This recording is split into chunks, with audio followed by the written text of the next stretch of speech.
Welcome, family, to the City Press YouTube channel. My name is Mbalimbatha. Today, I am joined by Relebogile Mabotja. Hi, Relebogile. Hi. How are you? Good, thanks, and you? I am good. It's actually an award-nominated interview today. Relebogile is nominated for 3 awards at Basadin Music Awards. She's going for the Entertainment Producer of the Year, Entertainment Radio Presenter of the Year, and Podcaster of the Year. Yeah. And your host is nominated for Entertainment Journalist of the Year. Yes! How you didn't tell me? Congrats. Thank you. Well, I'm not nominated for 3 awards like you. No, here. but listen, it's still a thing, like even just a platform for women that's showcasing a woman in journalism. It's a big deal. So congrats. I actually appreciate what you're saying, because what I love about the Basadin Music Awards is that it doesn't necessarily only put the spotlight on like women that are in front of the camera. Even behind the scenes people, this year they're even doing hairstylist of the year and makeup artist of the year. Papa to Basadin Music Awards. We see you, Shoni. We see you, Shoni. If we win, they're gonna say she's biased. Nah, they will. Yeah, let's move on. From this side. Also vote, guys, vote. She said it, Vote. I didn't. All right. So let's start off with Untied, the reality show that you are hosting. Very big women that are part of the show. We were speaking about Unonku just now. And we're also speaking about Unoma. I'm not going to say what we were discussing in relation to Unoma. But these are high-profile women, and divorce is very shunned upon in society, especially if you are a black woman. Mina, I'm Zulu, and we even have a word, Omabuye Mendweni, for a divorced woman, but we don't have an equivalent of that for men. So, what informed the types of themes that you guys are going to be unpacking in the show? So, Untied is talk show format. We do have some reality stars on it, but it's talk show format. It has reenactments and inserts that sort of give some background on the individual that we are talking to. So obviously you can't talk about divorce without talking about the marriage and what led up to the marriage. So the themes that we cover really are around love, beliefs of love, what maybe your understanding of love and marriage was when you were growing up as a child. And then it's particularly from the perspective of a woman, because we will observe based on what our mothers do and how grandmothers are doing. Yes, and then also we observe, we know psychologically there's a very big thing when it comes to relationships between little girls and their fathers. Yes. So then we also just look at the themes around their relationships in general, trying to find common themes. So not just mjolo, but also platonic relationships. So if the platonic relationships were significant to the particular story, yes, we will cover it. And then, of course, we look at themes of not just what happened to you as a person, but also what you take accountability for in the whole thing, the lessons you learned. Some of these women, many of them are mothers. Yeah. We speak about how some of the decisions were impacted by them being mothers. And we also just talked on the themes of like healing and growth and learning and evolving. Untied, unlearning. Yep. And as a host, obviously you've just mentioned the fact that some of them are mothers, which would then mean that the trauma is not only hitting the parents, is also there's trauma on the kids' side as well. How are you ensuring that the platform is safe? So the platform, the safety parts of the platform, just in terms of the GOAT team, but also myself in the role of a host, is that we don't force a person to answer something they don't want to. And we've been so fortunate that when the ladies sit down, it's my duty and my responsibility to make them feel safe. Of course. They opened up in so many ways that even the content team and the research team who's done all this research and pre-interviews are like shocked with some of the details they are sharing. Some of the mothers came on set with their children, and they would be the ones who would say, for this part, this is how I feel. And I'll ask them, how do your children speak about X, Yeah. Y, and Z? Do they speak about it at all? Yes. What's the relationship with their father? Some of them would not speak about their children in specific details because Yeah. they may be still school going. Manners. But the overall feeling for many of them is that I want my children to know that I fought for my happiness, and I want them to learn that even though there's this picture perfect version that society says equates stable, happy, healthy, because if somebody's a single mother raising their children, they call it a You are broken. miserable. It's a broken. Yeah, it's a broken home, but it's like homes have different formats and templates that don't mean that they are unhealthy or bad. So yeah, we cover a lot of themes, but I think for me, I walk away each time with the feeling of like resilience, hope, and healing.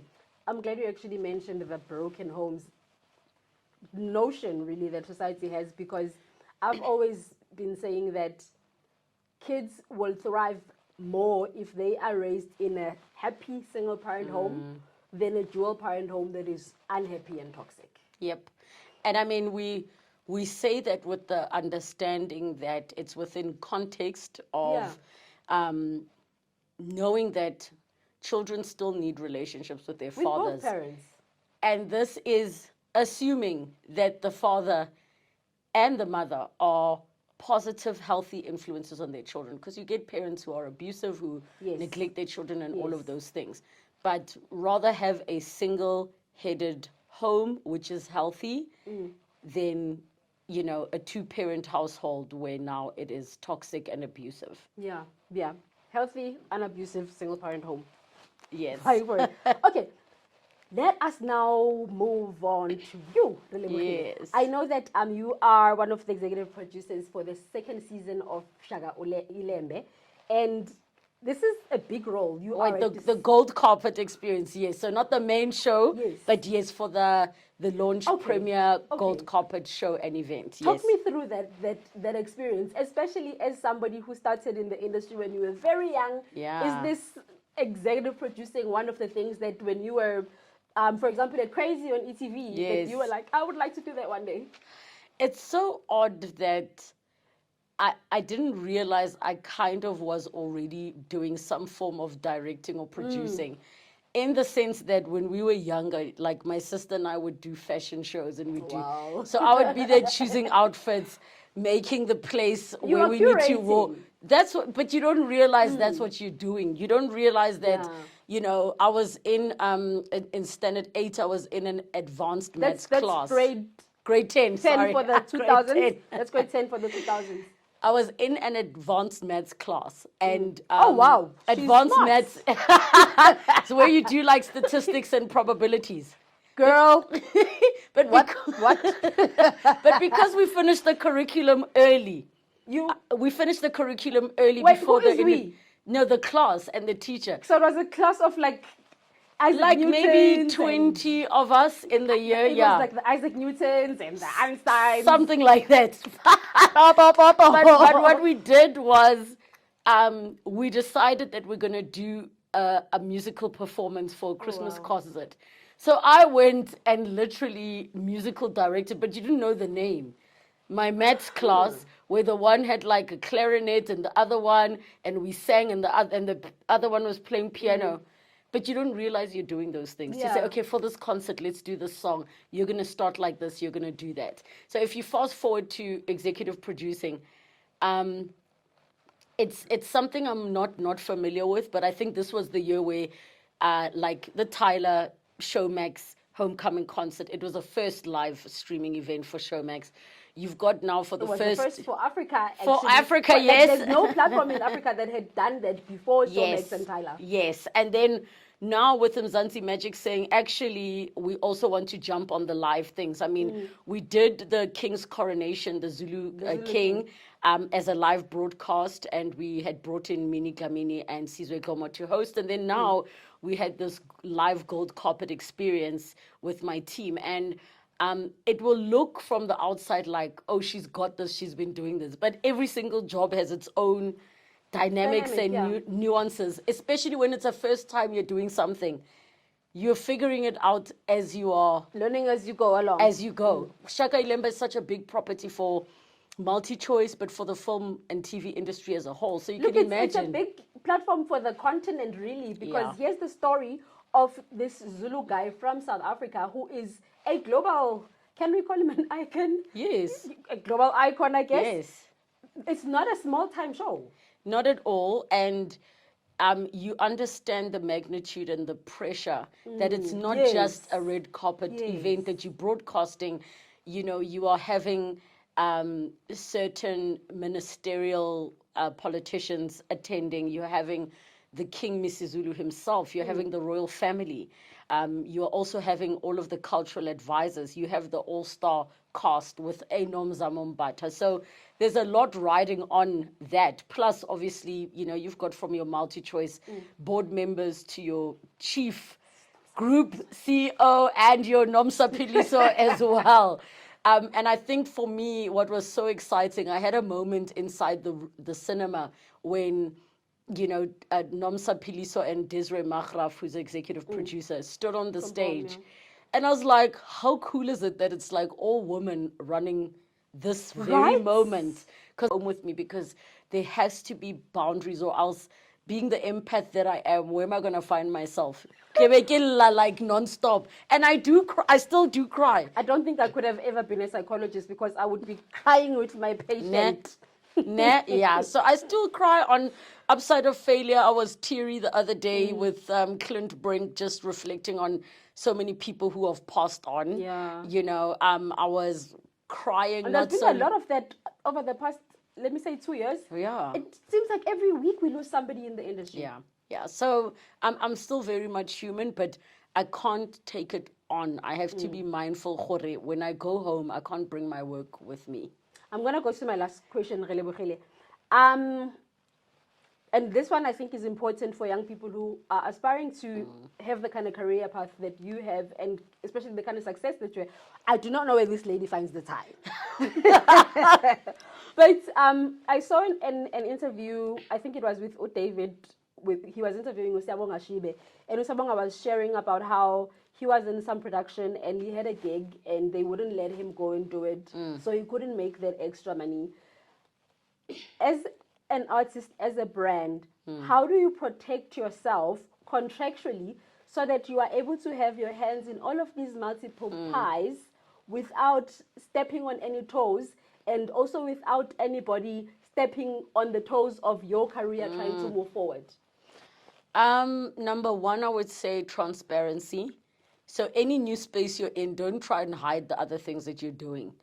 I am very open with every space I operate in, be it with my business partner, Bruce Townsend at Black Swan Media.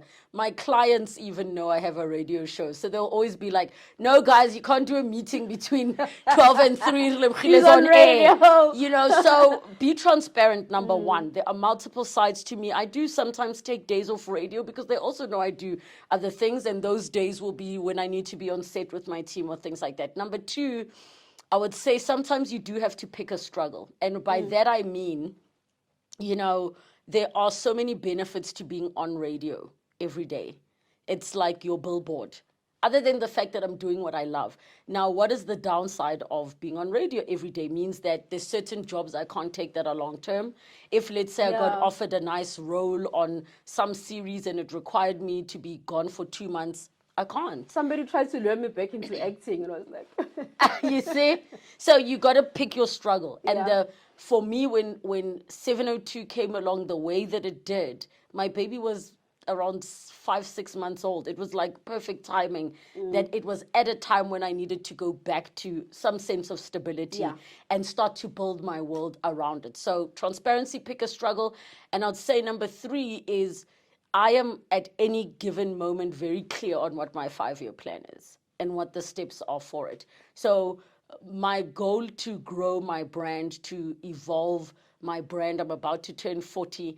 At any given moment, I'm so clear of where I'm going because it makes it easier to know what jobs I should be taking and should not be. For example, sometimes there is a gig which somebody's asking you to take at like 20% of your rate. Not 20% off your rate, 20% of your Of rate, the right? 20% of the rate that you would normally charge. However, if you know you're building towards something specific, and this is going to be an important stepping stone to that, because while I'm an expert in certain roles, there's other things I'm trying to do where I'm not an expert. Adding more I'm an skills intern, to your right? CV, yeah. So because I know my vision, it makes it easy to say, this one, it's not about the money. I'm very clear why this is going to help me. Or this one, I have to take it because it is about the money, or whatever the case may be. So transparency, definitely be very clear on your vision and pick your struggles sometimes. Sometimes it does look like, oh, I'll make more money as a freelancer. Yeah, you might, but you also might not. And you might be like, oh, I must take the full-time And job. also, as a freelancer, you might get a call saying, hey, I keep budget, I'm a freelance. It happens. So, and I've been freelancer in many roles. At some point, I was an auto queue operator. At some point, I was a freelance floor manager. At some point, when I was on Afro Cafe, I was also technical directing. I learned how to technical direct because I was like, how am I going to make this budget work when I have these creative visions? Let me direct myself. So at any given moment, you got to pick a struggle that works and makes sense for you and what you're trying to build towards. I mean, right now, the podcast, the Relebogile Mabotja podcast, it's not sponsored, it's not funded. It is something that I just feel like is my duty to do. And there are days where I say to my team, I subscribe. There are days I say to my team, why are we doing this? Now I must wake up early and I'm tired, And then I'm like, the guests come, they are dressed up, they're excited, they want to talk. And I'm like, Ghana, this is why I'm doing this. So you see the comments where people are like, oh my gosh, that conversation with T-Bows, has inspired me. This is why. So yeah, it's tough. It is tough, and do not ever think it is not difficult. It is a tough business to be in. So you really, really have to love it to be in it. So thick skin, passion, know why you are doing things, and then we will close it off there. Thank you so much, Relebogile. We will see you on the 2nd of August. Yes.